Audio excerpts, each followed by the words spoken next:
யார் எங்கே? தமிழ் மகனா, இங்கே வா வா. அன்றிருந்த நின் முன்னோர் தொகுத்தளித்த சீரெங்கே பேரெங்கே, இலக்கியம் செய் திறமெங்கே, முகம் நானா செந்தமித்தாய் உலாவார நீ செய்து தந்த தேரெங்கே வீரெங்கே உரமுற்றும் போனதெங்கே என்ற பேருந்து திறனானை வணங்கி தொடங்குகிறேன். நடுவர் உள்ளிட்ட அவையை வணங்குகிறேன். நடுவர் அவர்களே, விதினா என்ன? விதினா நீங்க எங்க நடுவரா உட்காந்துருக்கீங்க, அதுவும் உங்களோட விதிதான். வாங்க, மயக்கு முடிச்சு பேசிட்டு இருக்கேன். விதிக்கே இது என்னோட விதிதான். அமெரிக்கால ஒரு பெரிய சாகச வீரர் பாபில்ஸ். அவர் கடலை தாண்டுவாராம், மலையை தூக்குவாராம். அவருக்கு ஒரு ஆசை, கிண்ண சாதனை செய்ய வேண்டும் என்று. அமெரிக்காவில் நயகரா ஃபால்ஸ் வந்து பிறண்டு கிண்ண சாதனை செய்யணும் அப்படின்னு ஆசைப்படுறாரு. அதே மாதிரி ரொம்ப கஷ்டப்பட்டு ஒரு பிப்பாயில உட்காந்து கிண்ண சாதனை செஞ்சிட்டாரு.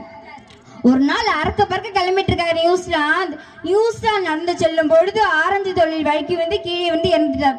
கொஞ்சம் யோசிச்சு பாருங்க நடுவர் அவர்களே, அமெரிக்கா நயகரா ஃபால்ஸ்ல கிண்ண சாதனை செஞ்சிருக்காரு. ஆனா நியூசிலாந்து நடந்து செல்லும் பொழுது ஆரஞ்சு தொழில் வளைந்து கீழே வந்து இறந்திருக்காரு.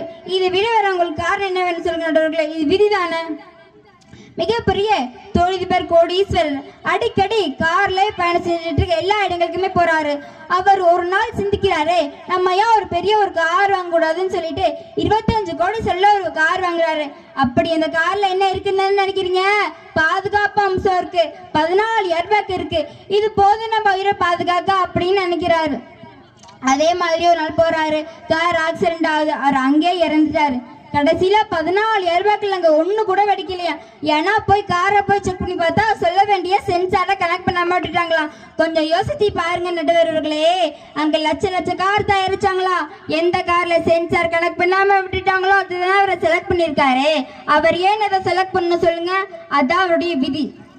கெட்டியதோ செரும் கீழ் போன் செய்தியை சுட்டியதோ முனம் சொன்ன சொற்களால் திட்டியின் விடமன்ன கற்பின் செல்வி இது விட்டுலியோ இது விதியின் வண்ணமே ஊழிற் பெருவழியா உள்ள மற்றொரு சூழிலும் தான் வந்துடும் அப்படின்னு நான் சொல்லல, வள்ளுவர் சொல்லியிருக்காரு. உங்களுக்கு எல்லாருக்கும் கவிஞர் கண்ணதாசனை தெரியும். அவரோட ஆசை என்ன தெரியுமா? நடிகராக வேண்டும் என்பது ஆசை, ஆனா அவர் கவிஞராக வேண்டும் என்பது அவருடைய விதி. புயல், மழை, நிலநடுக்கம், சுனாமி, வெள்ளம் இவற்றை தடுக்க முடியுமா உங்கள் மத்தியால் இயற்கையை? எத்தனை அறிவியல் கண்டுபிடிப்புகள் வந்தாலும் ஆனால் உங்களால் என்றுமே இயற்கையை தடுக்கவே முடியாது, முடியவே முடியாது. நடுவர்கள் உங்கள்கிட்ட கேட்கிற முடியுமா? முடியவே முடியாது என்று விதிக்கே திருப்பளிக்குமாறு அன்புடன் கேட்டுக்கொள்கிறேன். நல்லதொரு வாய்ப்புக்கு நன்றி கூறி விடைபெறுகிறேன். நன்றி, வணக்கம். சிறப்பான உரை. அனல் பறக்கும் வாதங்கள்.